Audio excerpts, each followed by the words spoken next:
I'm Joe Graydon. And I'm Terry Graydon. Welcome to this podcast of the People's Pharmacy. You can find previous podcasts and more information on a range of health topics at peoplespharmacy.com. The hottest drugs in the pharmacy are diabetes meds doing double duty for weight loss. What's the inside story? This is the People's Pharmacy with Terry and Joe Graydon.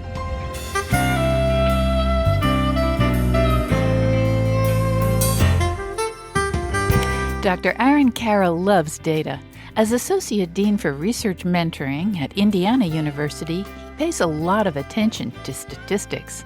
How did his personal experience, losing weight and managing depression, influence his perspective on medications? If you've ever done homework before purchasing a smartphone, car, or coffee maker, you probably sought out objective information and reviews. How can you tell if a medicine is likely to be helpful or harmful for your health?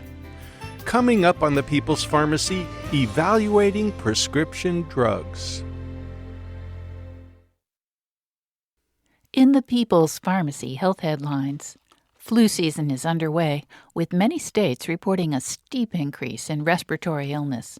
Hospital admissions are up, especially in the southeast and south central parts of the country. California is also experiencing a high level of flu activity. 80% of the cases were influenza A and 20% were influenza B. The CDC estimates that there have been at least 2.6 million cases of flu this season, with 26,000 hospitalizations and 1,600 deaths. The agency is reminding people that antiviral medications can be helpful in reducing the severity of illness if taken early enough. Cases of COVID-19 are also climbing. The latest data show hospital admissions up 18%. More alarming, deaths are up 25%. Most people want to forget about COVID, but this persistent virus has not gone away. At last count, over 22,000 people were hospitalized with COVID-19. A University of Michigan national poll on healthy aging reveals that older Americans are interested in the new highly publicized obesity drugs. 3/4 of those surveyed believe that Medicare should pay for these medications. Unfortunately, though, Medicare is prohibited by law from covering weight loss medicine. It is allowed to pay for medications for type 2 diabetes, many of which contain the exact same compound as some of the most popular weight loss drugs. Awareness of such medications was high in this poll. Nearly 2/3 of respondents had heard of Ozempic. 1/5 were familiar with the brand name Wegovy. These medications are pricey and in short supply. Many people surveyed had attempted to lose weight with diet and exercise in the past. Now that the FDA has approved tirzepatide for weight loss, people are wondering how well it works. This drug has been introduced under the brand name Zepbound, and it appears to be quite effective. A study published in JAMA this week began with more than 600 individuals using tirzepatide for 9 months. During that time, they lost an average of about 20% of their body weight. That's quite an achievement. At that point, the investigators randomly assigned the participants to receive placebo injections or to continue with tirzepatide injections. Neither the volunteers nor the researchers knew who was getting which treatment. A year later, almost 90% of the volunteers on tirzepatide had maintained at least 80% of their initial weight loss. On average, they continued to lose weight, though at a slower rate than initially. In contrast, volunteers on placebo had regained much of the weight they had initially lost. They ended the year with an average gain of 14% of their body weight. Researchers believe that 3/4 of the cases of type 2 diabetes could be prevented with lifestyle modifications. A new analysis compared biomarkers and behavior among 113,000 participants in the UK Biobank study.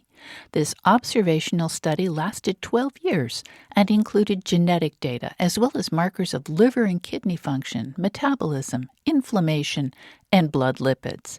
People following a healthful plant-based diet with little or no ultra-processed or highly sweetened foods were 24% less likely to develop type 2 diabetes during that time as people who ate a more conventional Western-style diet. Many older people are nervous about undergoing procedures that require general anesthesia. They worry that they'll experience cognitive decline as a result. This is not an idle concern. Approximately half of apparently normal seniors do report difficulties with attention or memory following surgery. Now, scientists at Duke University have developed a test that can predict who might be most likely to experience cognitive difficulties. The Duke researchers report that a quick, preoperative electroencephalogram in which patients are asked to close, then open their eyes, is revelatory. The EEG measures brain reactivity and predicts who is most likely to have post-op problems. And that's the health news from the People's Pharmacy this week.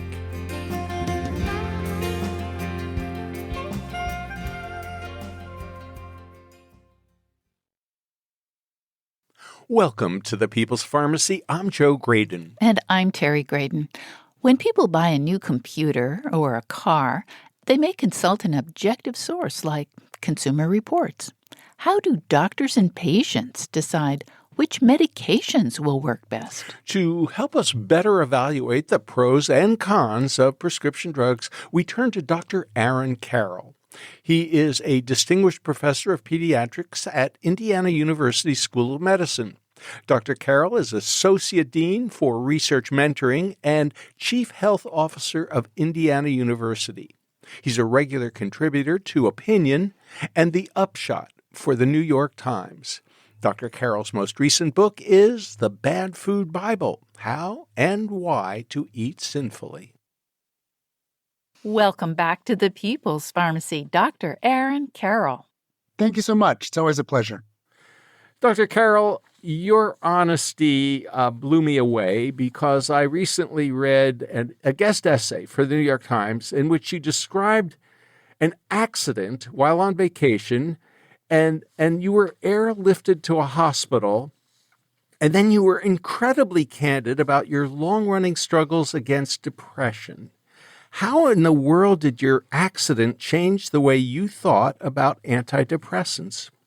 Well, for a long time since residency, I've, struggled at points with depression. And while I've really done a reasonable job of controlling it through counseling, I remember back when I was a resident, both being counseled and worrying myself that there was a pretty big stigma against antidepressants, and that actually having a prescription from one on file could hurt your chance of either getting a medical license or of practicing however you might like to. While I thought that was unfair and ridiculous, I knew it was true. And I was afraid to try any other medication. And I've done okay. But I had this experience just a couple of years ago where I was under a much greater than usual amount of stress due to illness in friends and my parents both getting ill and passing away, and managing the pandemic here in Indiana. And I was on vacation and I was sitting at dinner and I had an absolute panic attack and did the absolute wrong thing you should do. I got up and walked away from the table thinking I should go out and be in private. And I basically passed out, fell through a fence, and then rolled partway down a mountain. And it was scary. My wife was absolutely panicked, although she managed it very well. But I had pretty bad lacerations and cuts across my face, which bleeds quite severely. I looked terrible. Nobody knew if I'd hurt my back or my neck. And so first they had to get an ambulance up there, put me on a backboard, and then take me to a field where a helicopter picked me up, and they flew me to, I think it was University of Tennessee Hospital. Wow. And it was a serious wake-up call. When you're belted into a helicopter, worried that you might have hurt your back or spine and not knowing what's going on. And I was not quite yet 50. I was getting close, and I just started, worrying. It was bad. And I think I realized that I was not managing my anxiety well. And when I told my doctor about it, he strongly recommended that I try medication, as did all my friends on the trip with us and my wife. And I did. And one of the things I've always worried about with a lot of the medications we use for depression or anxiety is, we know what SSRIs do in general. I mean, they slow the reuptake of serotonin and therefore increase the amount of serotonin in your synaptic clefts. But we don't know why that works. We don't know why it works for some people and not others. And we know that actual serotonin levels don't necessarily correlate with changes in mood. And we know that even though you take them and it increases the amount of serotonin in your clefts pretty quickly, it can take weeks or more for the medications to take effect, all of which made me skeptical that they work. But they do. And I can tell you that, while I'm not going to proselytize or say that they all work for all cases, they made a remarkable difference in my life, and one that was noticed by everyone around me. I can remember I was in a meeting a couple months later, and someone said, "Well, Aaron Carroll's so optimistic today." And I was like, "What? That can't be someone talking about me." But it matters. And I realized, that I was, because I know that it carries a stigma, but I think even more so because we're not quite sure how they work. I judged their use. I judged their use in myself. I thought I didn't need it. I thought I wouldn't benefit. And I think I was really mistaken. Well, of course, we look for the mechanism of any treatment that we're using. And we frequently hear from people, especially about home remedies or herbs. They say, can't possibly work. We don't know the mechanism. I think also that you had a reasonably good reason to be somewhat skeptical of an SSRI before you tried it, because the randomized controlled trials have shown that there are some questions, and we'll come back to that in just a moment. But I want to go on to the next topic in that essay that we read, and that is weight and the new weight loss drugs. Uh-huh. Can you tell us about your experience? Well, it's funny. It felt like a very similar experience. I've struggled with weight for most of my life. And in the last few years, it's gotten harder and harder to prevent weight gain. And I eat really well. I'm very, conscious of how I eat and when I eat. And I knew I was eating significantly fewer calories than either my wife or my daughter. And I was feeling hungry and crabby and eating low calories, and yet, still trying to keep a healthy diet going. And I was exercising, and nothing I did was slowing the inexorable weight gain that just kept slowly creeping up. And Dr. Carroll, you describe feeling like a failure. And I suspect a lot of people who struggle with their weight often feel that way. Yeah. And it would be frustrating because, my wife and daughter are very kind about it. But every time I talked about how frustrated I was, they would have a new thing for me to try. Try exercising even more. Try eating at different times of the day. Try, concentrating on this macronutrient or that one. And every time I gained weight, it felt like I was failing because clearly everybody knew what to do and I couldn't pull it off. And I got to the point where my BMI hit finally 30, which is obese, obesity or technically obese. And although I carry it well, that was starting to really concern me because I know how many health issues are associated with obesity. And my father was morbidly obese before he passed away. And I'm sure that contributed to his death. And I just felt like a failure. It's exactly what it is. And I was frustrated and angry at myself because knowing everything I know about nutrition and about diet and about health, and knowing that I was trying to do everything and still not achieving any of the goals, it felt like it must be a failing on my part, that I had to be doing something wrong. And that made me angry and probably didn't affect my mental health in a good way either. And then? So I have been following, as I'm sure many, many other people have, the recent injectable drugs that have focused on obesity, but, originally with respect to diabetes. And I have been somewhat stunned because the research looks really good. We've talked about, how drugs work and how research does. And we've talked many times about how, people think that drugs that have massive effects really in the end have pretty tiny effects and huge numbers of needed to treat. But these drugs have remarkable weight loss in randomized controlled trials that has staying power of years.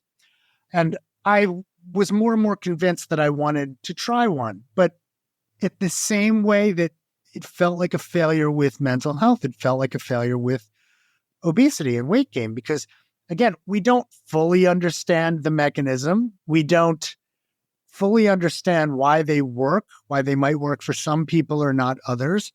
And it feels like this is something you should be able to manage on your own, that like our bodies should be built in such a way that with proper discipline and a good diet and exercise that you should maintain a healthy weight. But my frustration got to the point where I was like, I got to try this. I got to just see if it makes a difference. Uh-huh. And I asked my doctor, and he wrote me a prescription for Mounjaro. And technically, because it's not approved for obesity, it's off-label.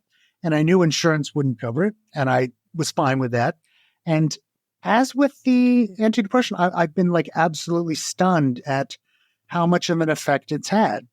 It's very difficult to explain to people who know what it's like to be full, how strange it is to feel full for what feels like the first time in my life.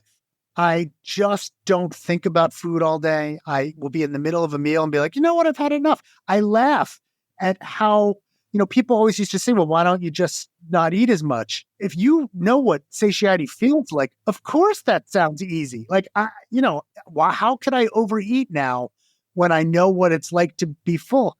But what's been truly stunning is I don't think my caloric intake has dropped that much.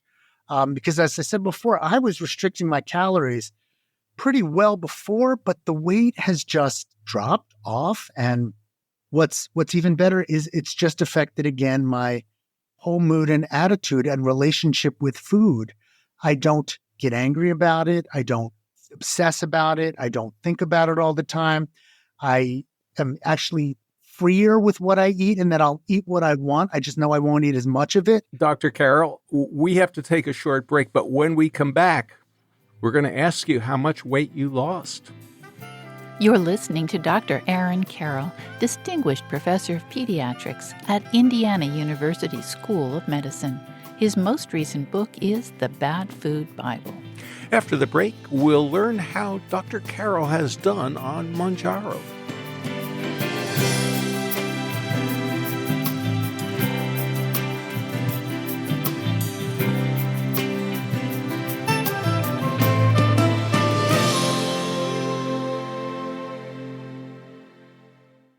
You're listening to The People's Pharmacy with Joe and Terry Graydon.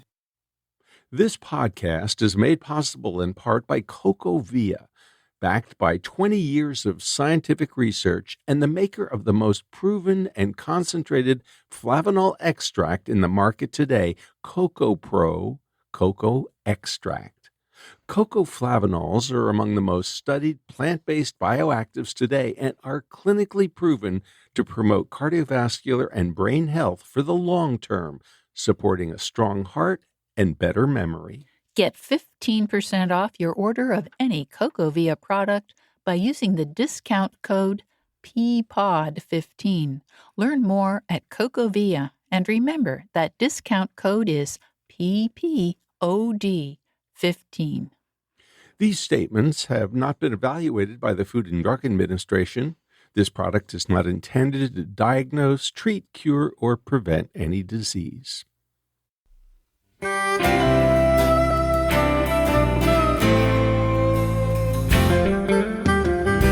Welcome back to the People's Pharmacy. I'm Terry Graydon. And I'm Joe Graydon. The People's Pharmacy is made possible in part by CocoVia dietary supplements. CocoVia Memory and Focus is a unique formula made with a special blend of ingredients that work together to promote attention and support long-term memory. It supports 5 areas of brain performance, all in one capsule. More information at cocovia.com. Ozempic and Wegovy have been in short supply for months. That's because there's so much excitement about their ability to help people lose weight. The FDA recently approved another drug for weight loss, tirzepatide. The brand name is Zepbound. It's been available since last year under a different name, Mounjaro. That's been approved for treating type 2 diabetes. Many people are now taking one of these GLP-1 agonists to control their blood sugar or lose weight. Our guest is among them. We're talking with Dr. Aaron Carroll, Distinguished Professor of Pediatrics at Indiana University School of Medicine. He is Bicentennial Professor and Associate Dean for Research Mentoring, as well as Chief Health Officer of Indiana University. He blogs on health research and policy at The Incidental Economist and is a regular contributor to Opinion and The Upshot for the New York Times. So, Dr. Carroll, you have told us that you don't obsess about food and you don't think about it very much, not like perhaps before. So how much weight did you lose on Mounjaro? Well, at this point, I've lost just over 20 pounds, which is probably about 10% of my weight, which is not too atypical, I think, for what people see in the first 4 or 5 months. I mean, it's possible I might lose some more weight, but to be honest with you, I don't really care. This has knocked me down into a, slightly overweight category as opposed to obesity. I feel healthier. My clothes fit better. But I think the biggest change has been how much of a difference this has made, again, with my relationship with food and how I feel about eating and my weight. That's been the best benefit of all, because I wasn't terribly obese. I was just borderline obese. But it just got to be where I couldn't stop the weight gain. I couldn't maintain a healthy weight with healthy eating. And I promise, I know it's hard for people who don't experience this to understand. I was doing all the right things. I was eating a healthy diet. I was exercising. I was not overeating. I was being very careful, and I couldn't stop it. And now I feel much more like a normal person and able to maintain a reasonably healthy weight with a good diet. That's all I ever cared about. Now, if I lose another 10 pounds, great. But my goal has never been, 6-pack abs or fitting into, a tight swimsuit or anything. It's just been to be able to eat a healthy diet and maintain a normal, healthy weight. And these drugs have made all the difference. Now, Dr. Carroll, in your essay, you point out that taking an antidepressant, taking a GLP-1 agonist like Mounjaro, it's not cheating. So why do people think of it as if it were cheating? Is it because of the stigma of depression or weight? I think partially it's the stigma. It's that these are things we believe you should be able to fix on your own. That you should be able to, mood way, think your way out of depression, think your way out of anxiety, because lots of people can. And so we think that you should be able to. And we also think the same way about weight, that, if you eat a healthy diet and you're an active person, you should have a healthy weight. And if you're not, then that's your fault. Like, you did it. You just weren't eating right. You're eating bad foods. You're overeating. You're eating too many French fries. Whatever it is, it's your fault. And if you can't do it, that's your failure, that you lack willpower. You lack self-control.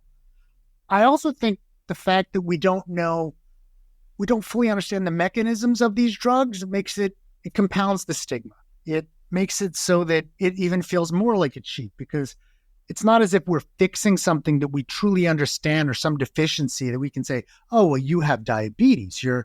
your pancreas doesn't work. You don't have insulin, therefore we'll give you insulin. Or your thyroid isn't producing enough thyroid hormones, so therefore we'll give you thyroxine. We'll supplant it. Or your body, for some reason, doesn't metabolize cholesterol well. We can give you a statin that might help with that. And even statins, I think, at the beginning had that kind of stigma. But we don't understand it, and so that compounds the stigma. And then I think it's that there's even a third level of there's no end point, in the sense that if I treat you for a disease, you will get better. And both with the antidepressants and certainly with the new obesity drugs, there's no endpoint. And it feels like that there should be. And the studies, of course, are all short-term limited. And therefore, when people take the drugs longer than the studies, it feels like you've gone off-label. It feels like that you're now cheating and using it much, much longer than you should. And I had many people tell me, why would you take, aren't you worried that you're going to be on this drug for the rest of your life? The second you stop taking it, you're going to gain all the weight back. And I find that to be strange. I wear glasses. No one has ever asked me when my eyes are going to get better and I won't need my glasses anymore. I take mercaptopurine to get some immunosuppression to control my ulcerative colitis. And nobody said to me like, hey, aren't you worried about going on that drug? Because, if you ever take it, your ulcerative colitis will flare again. But when we have drugs that we don't understand and they don't have solid endpoints, I think it compounds the stigma. It feels like a crutch. And I don't care if I'm going to take mercaptopurine the rest of my life. I will wear glasses the rest of my life. I may be on sertraline the rest of my life. And I may have to take some kind of either injectable or hopefully someday oral medication to help, fix whatever is out of balance in me that makes me either too hungry or doesn't metabolize food the way that I should. I'm okay with that. But the whole world is not. And it unfortunately, I think, stigmatizes many of these conditions and many of the treatments that we use for them even more.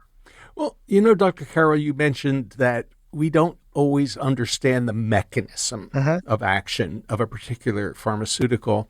And when I was in graduate school, every dang test that I had with regard to pharmacology, they'd always ask the mechanism of action. Yep. And you better be able to explain it adequately or you weren't going to do well on that exam. And, I think to the, number of drugs that are actually out there where we don't know the mechanism of action. And why should we hold that against them if we know that they work? Well, just imagine, aspirin was discovered in the 19th century. Well, it was actually used as willow bark far before that. And we didn't know anything about the mechanism of action until well past the middle of the 20th century, right? Right. And I think there's drugs and conditions where we keep thinking we understand the mechanism, but then it turns out it's wrong and we fix it and do that over and over again. Yeah. I think about all of the causes of acid reflux and ulcers and other issues and how many times we've reinvented that issue. Well, I'd like to share with you one that I just find so fascinating. It's called colchicine. And Terry, what's the plant?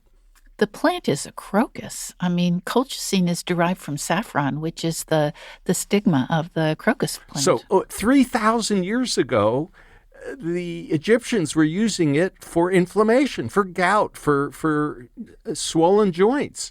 And then it was rediscovered by modern medicine a couple of 100 years ago, and colchicine has been prescribed for a very long time, pennies a pill. Yep. And then the FDA came up with some kind of ruling, and it was an old drug and there was no data. Yeah, they said, we haven't studied it scientifically, and all these old drugs that got grandfathered in, they need proper studies. So it was finally studied, and a brand name company brought it out as Colchris, $5 a pill. Of course. And now there's a new formulation for colchicine called Lodoco, and it's $20 a pill to treat or prevent, I should say, heart attacks and strokes. So this really gets to the issue that I know is near and dear to your heart and mine: randomized controlled trials. So we all worship at that fountain. Yep. It's the gold standard, and Yep. it's designed to reduce what we'll say is suggestibility. So neither the doctors who administer the medications or the patients who receive the medications know whether they're getting a placebo or the active drug. But here's a compound that's been used for 3,000 years. Isn't experience worth something? So, yes, we all love RCTs, randomized controlled trials, but we have a home remedy. It's called ground black pepper. So if you cut yourself in the kitchen and you're bleeding and you put a little finely ground black pepper on that cut and it stops bleeding within 10 seconds, do you really need a randomized controlled trial? Isn't evidence or experience worth something? I mean, I think it's definitely worth something. I think people, I often say, like, I try very, very hard not to yuck someone's yum. If something works for you, I'm thrilled. Like, I don't need to talk you out of it. I don't feel the need to, and I don't know whether you're getting a real benefit or whether you're getting a placebo benefit. I don't care. I want to weigh risks and harms. And if the risk of what you're trying is very low, and I consider cost to be a harm, and therefore if the cost isn't high, then go ahead. I will sometimes bristle when people start telling others they have to or must do it, or start charging for it when it hasn't been proven to work, because now, that is either bringing in a harm or at least an inconvenience. But, if something works and it's easy, why not? Like, sure, go ahead. But I also think it's one of those points is that the randomized controlled trial can tell us if it works. It doesn't tell us how it works. Right. And we do this all the time. Like we do a randomized controlled trial and we go approved, but that doesn't mean we know how it works. And I almost want to even go back to where you were saying and how much we're forced to learn mechanism in med school. I used to feel that way about my pharmacology course so much. Like I spent so much time learning the mechanism of action of every antibiotic when I wish someone would have just sat down and spent an equal amount of time telling me, oh, just use this antibiotic for these things and that antibiotic for those things and why, as opposed to having to remember if it was bacterial static or bacterial cidal or how it, who cares? Like that wasn't going to be important for my practice. But, we push on, we need to understand why. And that is so necessary sometimes to make breakthroughs. But often breakthroughs occur without our understanding why.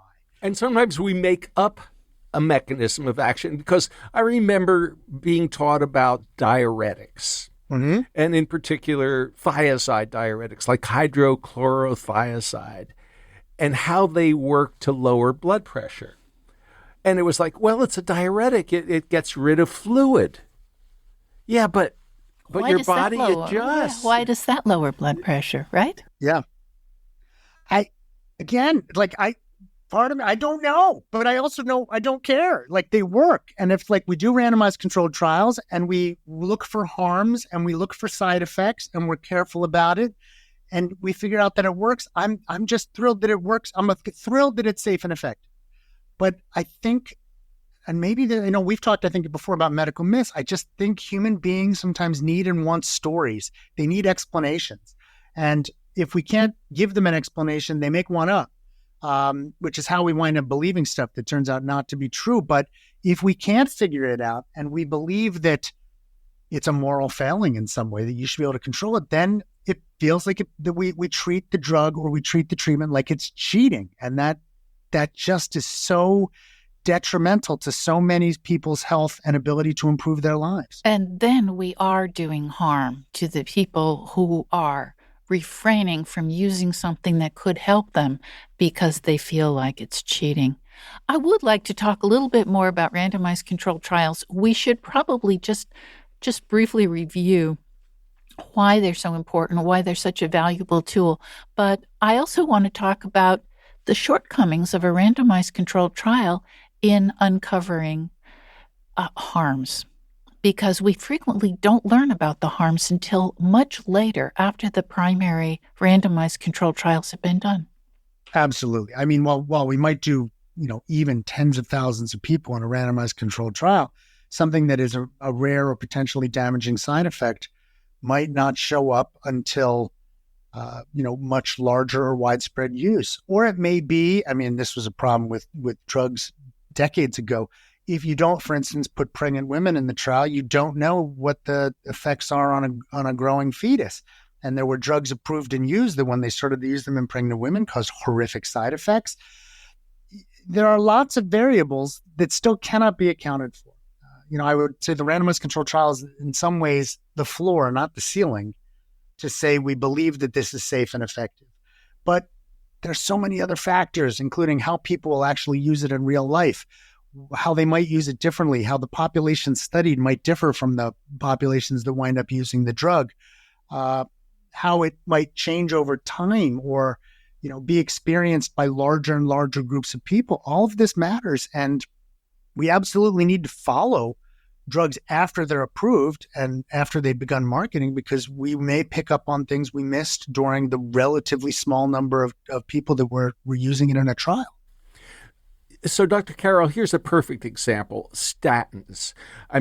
At last count, like 40 million Americans are taking statins. And when they were first approved, there weren't really that many side effects that were detected. And one in particular, elevations in blood glucose and sometimes diabetes in people who didn't have diabetes. We didn't discover that until what was called the Jupiter trial, which was many years after they were introduced. And even to this day, there are some physicians who keep telling me, oh, no, it doesn't really happen. But it's a reality. It's not something that should cause people a great deal of distress, but it is a possible side effect that we didn't detect in the early randomized controlled trials. Yeah, absolutely. And this is exactly, again, why we need to do, post-marketing follow-up and still keep track of things that are developing. I can think of a number of drugs that were approved and then years later, or sometimes even more, were discovered to be problematic or had side effects or long-term sequelae that wound up being significant problems. You just can't find out everything in thousands of people over the course of 6 months to 2 years when real life is much, much longer. You're listening to Dr. Aaron Carroll. He's Distinguished Professor of Pediatrics at Indiana University School of Medicine. He's Bicentennial Professor and Associate Dean for Research Mentoring, as well as Chief Health Officer of Indiana University.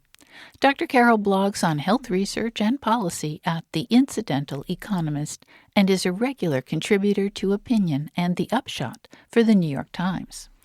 After the break, why don't we have the same detailed pro and con information on drugs that we have on cars or toasters?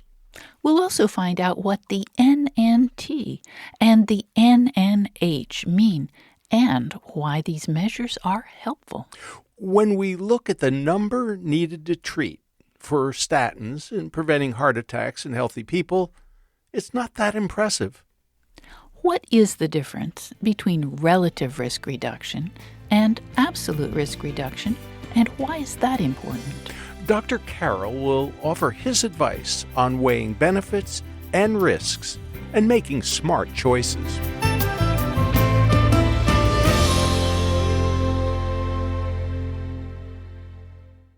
You're listening to The People's Pharmacy with Joe and Terry Graydon. This podcast is made possible in part by Gaia Herbs. For more than 30 years, Gaia Herbs has nurtured the connection between people and plants to deliver nature's vitality. Their full-spectrum formulas are designed to provide an herb's complete array of beneficial compounds with nothing artificial to get in the way. Learn more at GaiaHerbs.com. That's GAIA Herbs.com.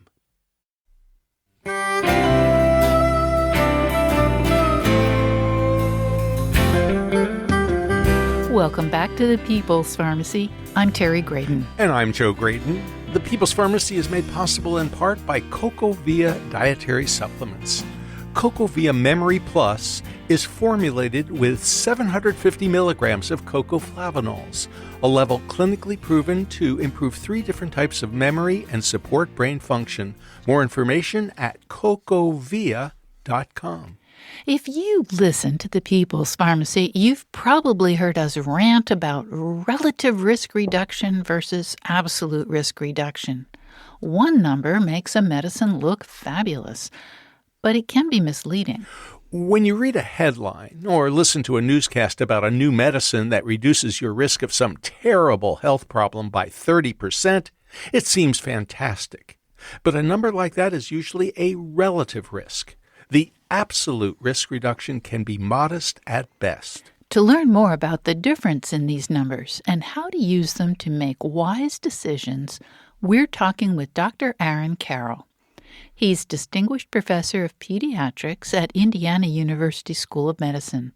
Dr. Carroll is Bicentennial Professor and Associate Dean for Research Mentoring, as well as Chief Health Officer of Indiana University. Dr. Carroll, when it comes to determining how effective or how dangerous a drug is, we don't have the kind of information that we would like when it comes to other consumer products. So if you're going to buy, let's say, a car or a vacuum cleaner or a smartphone, you might go to a rating system, something like Consumer Reports, where they don't take advertising and where they try to do testing. It's what I call objective, so that they might give you a number that would say, okay, you want to buy a Toyota Camry hybrid, well, that comes in at an 80, and if you want to buy brand X, it comes in at a 68. And you can go, well, the Toyota costs more, but it's more reliable, or it's safer, or whatever the value is that you place in the car. It gets great fuel mileage. So we have something to base our decisions on. When it comes to pharmaceuticals, we don't have such an easy rating system where a doctor or a patient could go, oh, yeah, that drug works in 1 out of 5 people, and it causes side effects in 1 out of 30 people. That sounds like a pretty good equation. I'll be happy to take that medication. It brings us to the NNT and the NNH. Can you help us understand why that might be beneficial in evaluating pharmaceuticals? Well, I think that's, yes. So let's start with what those numbers mean.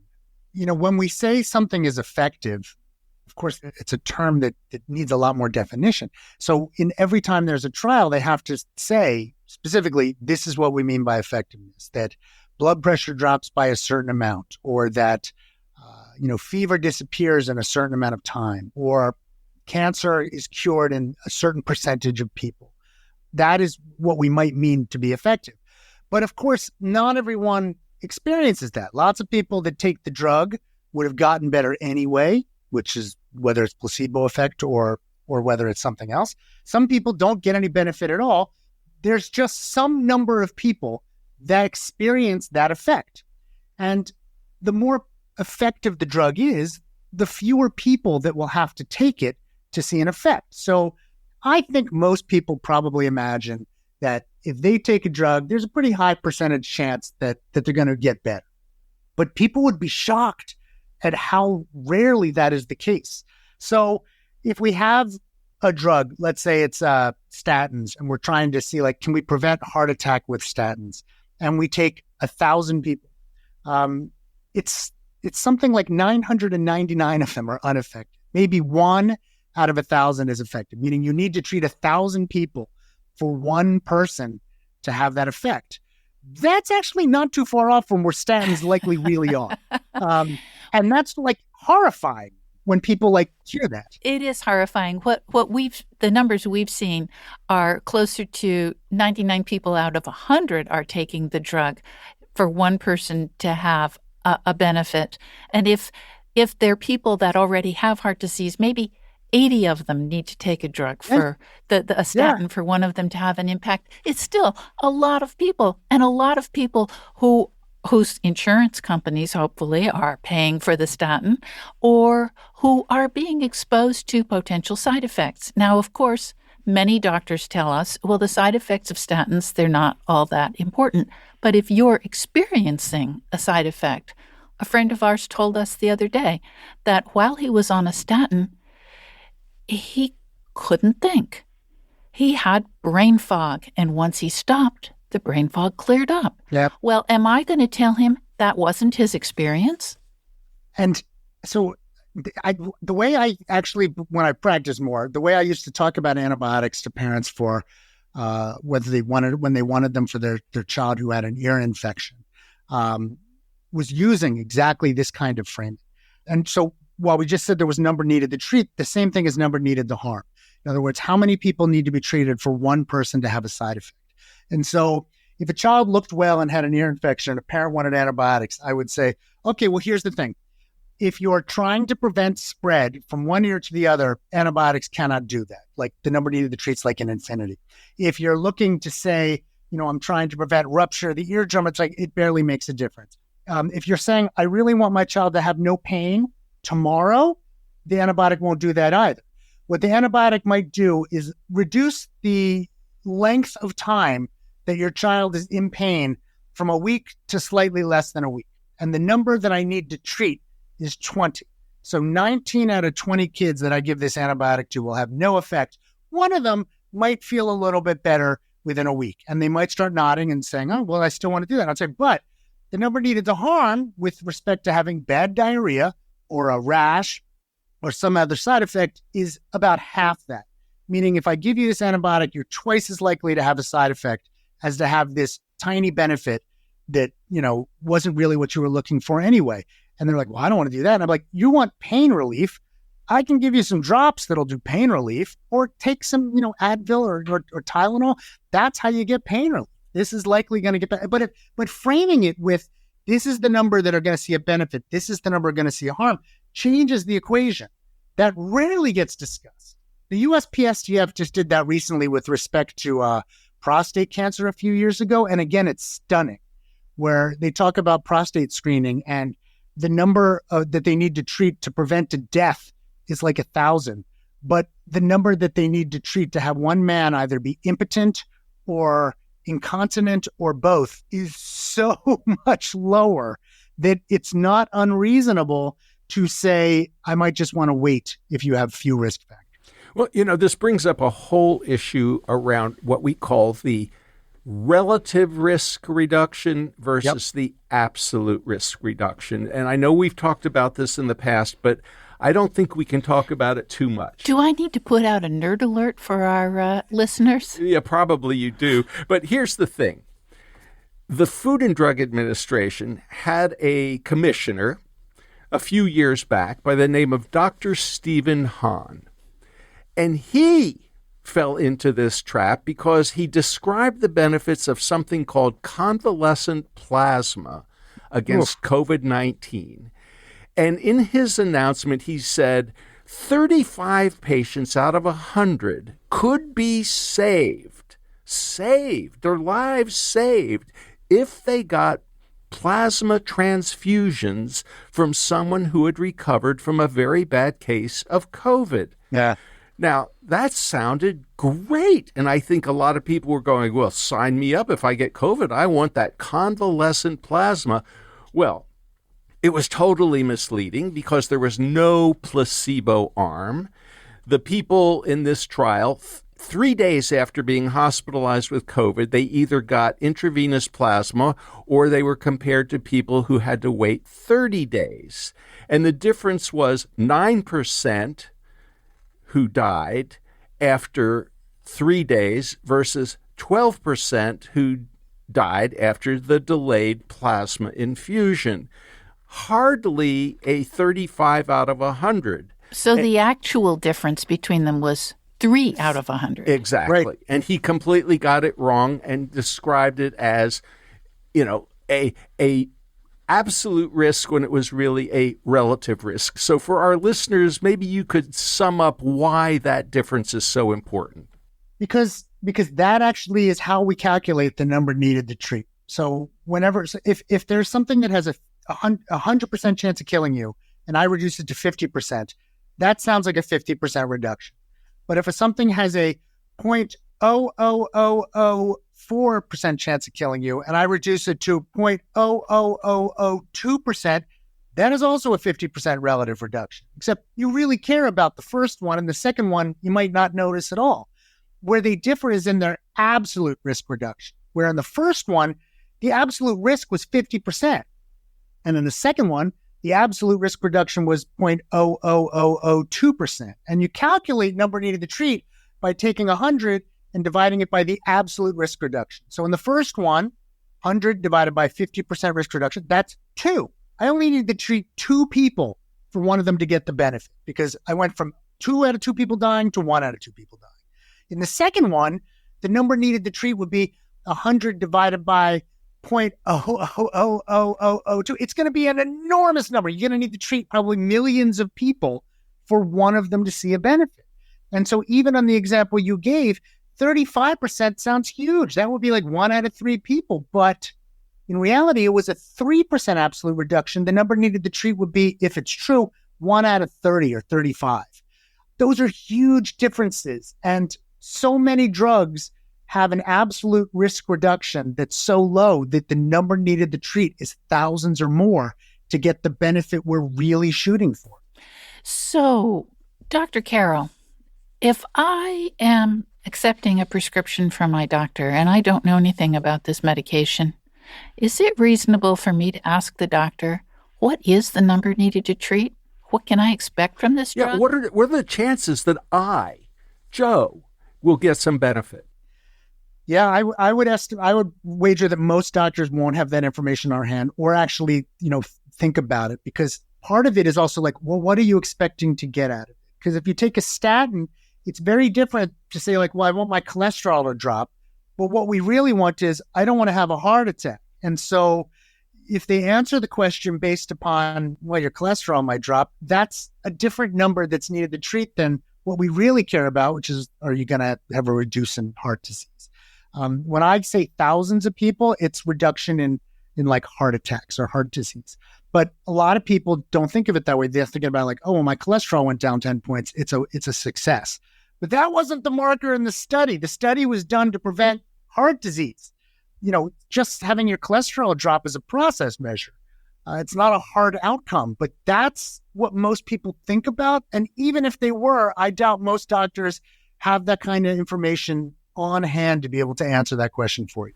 So how would a patient or even a physician who is trying to do the right thing go about figuring the benefits versus the risks for any given patient? And we don't have a Consumer Reports for statins or for blood pressure pills or for any other medication for that matter, but we want to be quantitative. We want to be scientific, like Dr. Carroll. So how do we make decisions? Well, there are some websites. I mean, part of it is, and this is going to sound terrible, is like, what do? I usually go look up the study and calculate the absolute risk reduction, where it's the first thing I ask about whenever I read any news about health. And in fact, there's a talk I love to give on the ways we can improve health reporting. And number one is, talk about the absolute risk and not the relative risk. That's never done. Well, it's frustratingly rare. So frustrating. It's so rare. It's rare not only in newspapers where you see this headline, 46% risk reduction of X. And you go, yeah, but what's the absolute risk reduction? They never tell you that because it's not sexy. But even medical journals don't always tell you up front what the absolute risk reduction is. Yeah. I mean, even in the studies, and certainly in the press releases for the studies, they're almost always pushing forward the relative risk, because that's the one that always sounds big. But when things in general are pretty rare to begin with, even if you make a difference, it still takes tons and tons and tons of people to find that statistically significant difference. But we don't think that way when we treat. We just think about ourselves. And we just don't know if we're going to be the person that gets the benefit versus the other, sometimes hundreds, if not thousands of people who do not. Now, when the risk is incredibly low, that's okay. But if the risk is high, that's a problem, because you have the chance of getting the harm or the side effect no matter what, but you may be one of the very few that have the benefit. So I wish we thought more along those lines. I wish doctors as well thought more along those lines. It's just not how most people are wired, and I think we're worse off for it. What advice can you offer our listeners for making smart choices and weighing the benefits and the risks? I always say that you need to weigh every medical decision should be benefits versus harms. If the harms are minimal or really not something you're concerned about, and the benefit is something that you want, and you can sort of weigh the pros and cons, then that sounds reasonable. But if the benefits are questionable and harms are real, and I include, again, costs sometimes in harms, then it's something you ought to really push your healthcare provider or your physician about like, what are the actual benefits? How likely am I actually to see this? Should I be taking it? Like, am I going to get enough juice for the squeeze? Or are the harms great enough that this isn't worth it? The side effects great enough that this isn't worth it? Sometimes that's a very personal decision, and that can't be just done by an algorithm, because what matters to people differs, and how much the benefits matter and how much the harms matter are real. If I can give just one personal example, again, I take mercaptopurine for my ulcerative colitis. It has a greater than zero, not very large, but some greater than zero chance of causing aplastic anemia, of shutting down my blood, my bone marrow. I'm sorry. And so every 3 months I have to get my blood drawn and things checked. And my wife is panicked by this. And she's like, why would you take this drug? And I'm like, because the benefits and the absolute, life-changing quality of life that I have for having my ulcerative colitis controlled is worth this very small chance of a bad effect. Other people might feel differently, but I'm willing to take it. Dr. Aaron Carroll, thank you so much for talking with us on the People's Pharmacy today. Anytime. Thanks for having me. You've been listening to Dr. Aaron Carroll. He is Distinguished Professor of Pediatrics at Indiana University School of Medicine. He's Bicentennial Professor and Associate Dean for Research Mentoring, as well as Chief Health Officer of Indiana University. He blogs on health research and policy at The Incidental Economist and is a regular contributor to Opinion and The Upshot for the New York Times. Lynn Siegel produced today's show. Al Wodarski engineered. Dave Graydon edits our interviews. B.J. Liederman composed our theme music. This show is a co-production of North Carolina Public Radio, WUNC, with the People's Pharmacy. The People's Pharmacy is made possible in part by Cocoa Via Dietary Supplements, cocoa-flavanol supplements that support cognitive and cardiovascular health, made with a tested, concentrated flavanol extract. More information at cocovia.com. Today's show is number 1367. You can find it online at peoplespharmacy.com. That's where you can share your comments about today's interview. You can also reach us through email, radio@peoplespharmacy.com.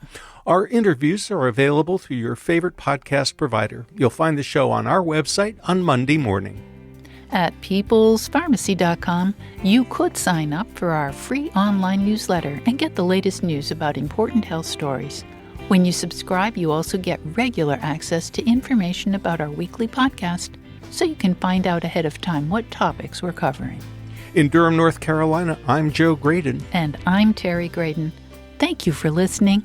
Please do join us again next week.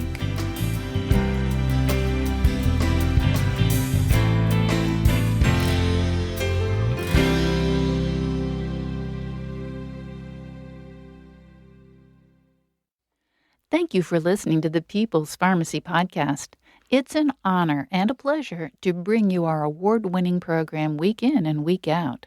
But producing and distributing this show as a free podcast takes time and costs money. If you like what we do and you'd like to help us continue to produce high-quality, independent healthcare journalism, please consider chipping in. All you have to do is go to peoplespharmacy.com/donate. Whether it's just one time or a monthly donation, you can be part of the team that makes this show possible. Thank you for your continued loyalty and support. We couldn't make our show without you.